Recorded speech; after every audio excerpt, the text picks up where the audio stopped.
नमस्कार दोस्तों।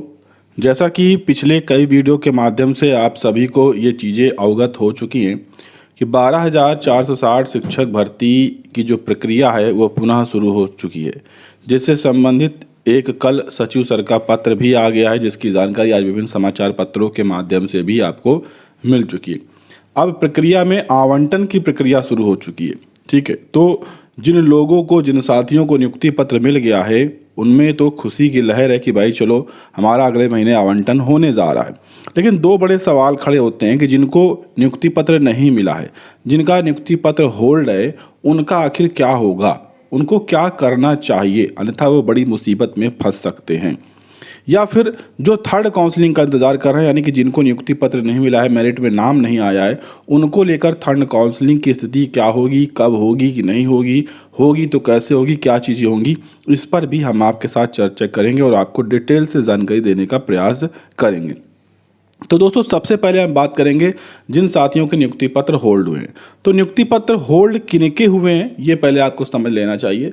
जो ऐसे शिक्षक साथी हैं जिनके प्रमाण पत्र में किसी प्रकार की कोई कमी है या कुछ भी है, ठीक है, कुछ ना कुछ प्रमाण पत्र में कमी है, उन्हीं साथियों के नियुक्ति पत्र होल्ड किए गए हैं वहाँ के बेसिक शिक्षा अधिकारी के माध्यम से, और उनको नियुक्ति पत्र नहीं दिया गया और कह दिया गया है कि आपका भी विचार आगे किया जाएगा। समझ रहे हैं, इस कारण से उनको नियुक्ति पत्र अभी नहीं मिला है।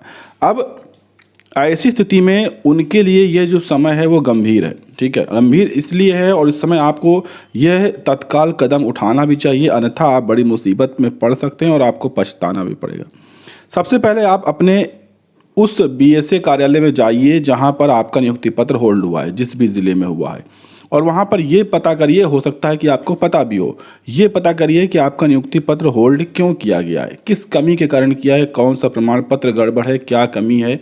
तो तत्काल आप उस कमी को दूर करवाइए। जी हाँ, उस कमी को दूर करवाइए। उस कमी से संबंधित जो भी प्रमाण पत्र है उसे लाकर आप बीएसए कार्यालय में तत्काल जमा करिए। और ये जो प्रक्रिया है ये प्रक्रिया आपको 4 जून से पहले अपना लेनी है। अब आपके मन में सवाल होगा कि 4 जून से पहले क्यों?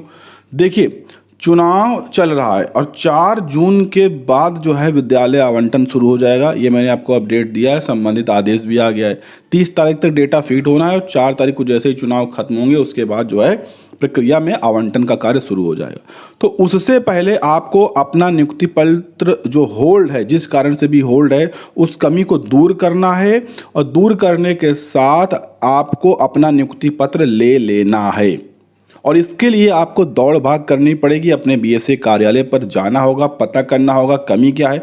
उस कमी को दूर करने के लिए संबंधित प्रमाण पत्र जल्द से जल्द वहां प्रस्तुत करें। अगर आप ऐसा नहीं करते हैं और विद्यालय आवंटन का आदेश आ जाता है, समझिएगा बात को, बहुत ही गहरी बात है, आप हल्के में लेंगे तो पछताएंगे।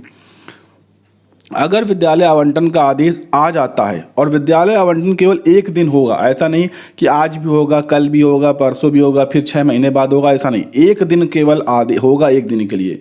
अब वो दिन 6 जून भी हो सकता है, 7 जून, 8 जून, 10 जून, 12 जून, 15 जून, कुछ भी हो सकता है। कोई एक तिथि होगी और उसी तिथि में पूरे 51 जिलों में एक साथ विद्यालय आवंटन का कार्य होगा।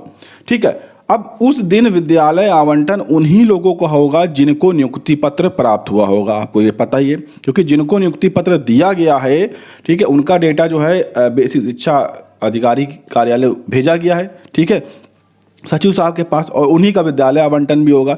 जिनका होल्ड होगा उनको विद्यालय आवंटन नहीं किया जाएगा। समझ रहे हैं, इस बात को समझिएगा, इनका विद्यालय आवंटन नहीं होगा। अगर ये होल्ड हट गया होगा, ठीक है, अगर होल्ड ओके हो गया होगा, आपको नियुक्ति पत्र मिल गया होगा, तभी आपको विद्यालय आवंटन होगा। तो एक दिन खुलेगा, ठीक है, एक दिन ही सारा कार्य होगा सभी जिलों में। तो अगर उस दिन भी आपका नियुक्ति पत्र होल्ड रहा तो आपका विद्यालय आवंटन नहीं होगा। तो दोबारा कब वेबसाइट फिर ओपन होगी, कब सचिव सर का आदेश आएगा विद्यालय आवंटन के लिए, क्या होगा, इस इंतज़ार में आप फंसे रहेंगे। मान लीजिए विद्यालय आवंटन आज हो गया और कल परसों आपका जो होल्ड है वो हटता है, आपको नियुक्ति पत्र मिलता है, तो ऐसी स्थिति में विद्यालय आवंटन के लिए आप बहुत बुरी तरह फंसने वाले हैं। ठीक है, क्योंकि ऐसा तो है नहीं कि 2 लोग बच गए, 4 लोग बच गए तो उनके लिए फिर से एनआईसी वेबसाइट खोल दी जाएगी, भाई हाँ इनका विद्यालय आवंटन कर दिया जाए। ऐसा नहीं होता है। ये चीज़ें पहले होती थी जब ऑफलाइन प्रक्रिया थी, लेकिन अब ऑनलाइन प्रक्रिया में लंबा इंतजार करना पड़ता है। कहीं से शिक्षक ट्रांसफ़र होकर आते हैं या कुछ भी है तो 2-2 3-3 महीने बीएसए कार्यालय में ही हाजिरी लगाते रह जाते हैं, समझ रहे हैं। तो ऐसी स्थिति में आपको मुसीबत का सामना इसलिए करना पड़ेगा क्योंकि अभी ये जो प्रक्रिया है अभी ये कोर्ट के अधीन है, अभी तो फाइनल हुई नहीं है, सुप्रीम कोर्ट से भी फाइनल नहीं हुई है। जैसे ही कोर्ट खुलेगी लोग तरह तरह के दांव पेच लगाना शुरू कर देंगे। कोई यहाँ जाने के लिए हाथ पैर मारेगा, कोई वहाँ जाने के लिए हाथ पैर मारेगा, नहीं हर तरह से हाथ पैर मारना फिर से जो विपक्षी लोग हैं वो शुरू करेंगे और भर्ती को रुकवाने का, भर्ती पर स्टे करवाने का प्रयास करना शुरू कर देंगे। ठीक है, तो ऐसा उस चक्कर में आप न फंसने पाए, इसलिए साथ में ही आपका विद्यालय आवंटन हो जाए तो ज़्यादा अच्छा रहेगा। क्योंकि अगर आप अकेले फंसेंगे तो फिर अकेले विद्यालय आवंटन के लिए आपको बाद में बहुत ज़्यादा मुसीबतों का सामना करना पड़ेगा। इसलिए उस समय मुसीबतें ना आए उसके लिए आप अभी से दौड़ भाग चालू कर दीजिए और बीएसए कार्यालय में जाकर आपका नियुक्ति पत्र क्यों होल्ड हुआ है उसको पता करिए। पता करने के साथ उस कमी को, उस प्रमाण पत्र को वहाँ पर जाकर सौंप दीजिए, उसको ओके करवा लीजिए। ठीक है, ओके हो जाएगा तो आपका नियुक्ति पत्र मिल जाएगा और जिस दिन विद्यालय आवंटन होगा आपका भी विद्यालय आवंटन हो जाएगा। मुझे उम्मीद है आप बात समझ गए होंगे और इसको बिल्कुल भी आप हल्के में मत लीजिएगा, फिर से मैं बता रहा हूँ, अन्यथा आप मुसीबत में फंस सकते हैं। एकदम सच मैंने आपके साथ शेयर किया है। अब बात करते हैं अगली थर्ड काउंसलिंग को लेकर। देखिए 656 पद जो हैं कुल मिलाकर बचे हुए हैं 12,460 शिक्षक भर्ती में।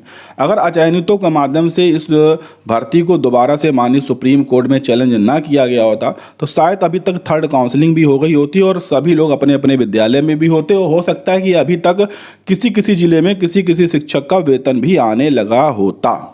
ठीक है, लेकिन विपक्ष पार्टी के माध्यम से चलन करने के माध्यम से सबका तो अब नियुक्ति का रास्ता साफ हो गया है, लेकिन ये जो 656 सीटें बची हैं इस पर थर्ड काउंसलिंग का जो सपना लोग देख रहे थे वो सपना की तरह ही बना रह गया है। क्यों बना रह गया है? क्योंकि अभी आपको पता है कि माननीय सुप्रीम कोर्ट ने आदेश तो कर दिया है लेकिन अगली डेट दे दी है 28 अगस्त 2024 की।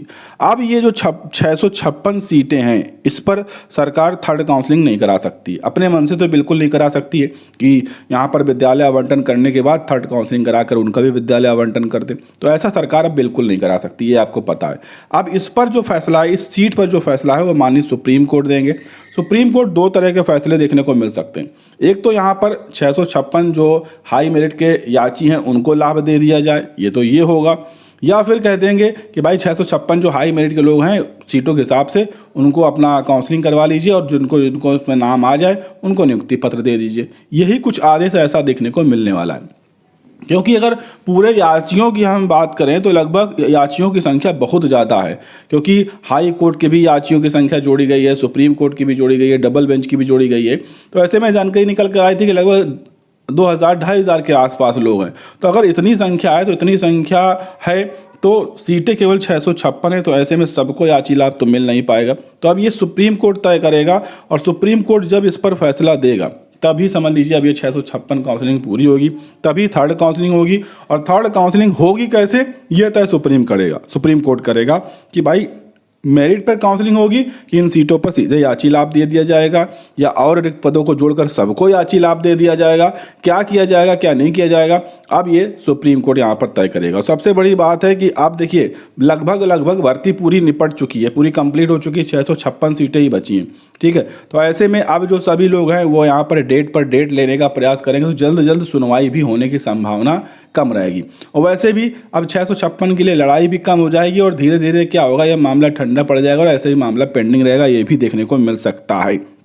जो चीज़ें हो सकती हैं वो संभावनाएं आपके सामने जाहिर की गई हैं, बताई गई हैं। तो अभी उम्मीद फिलहाल नहीं है थर्ड काउंसलिंग की। थर्ड काउंसलिंग अब तभी होगी जब माननीय सुप्रीम कोर्ट का इस पर कोई अंतिम आदेश आएगा। तो ये कुछ अपडेट थी, उम्मीद है आपको पसंद आई होंगी। पसंद आई है तो वीडियो को लाइक शेयर और चैनल को सब्सक्राइब करिए आगे ऐसी अपडेट देखने के लिए। धन्यवाद।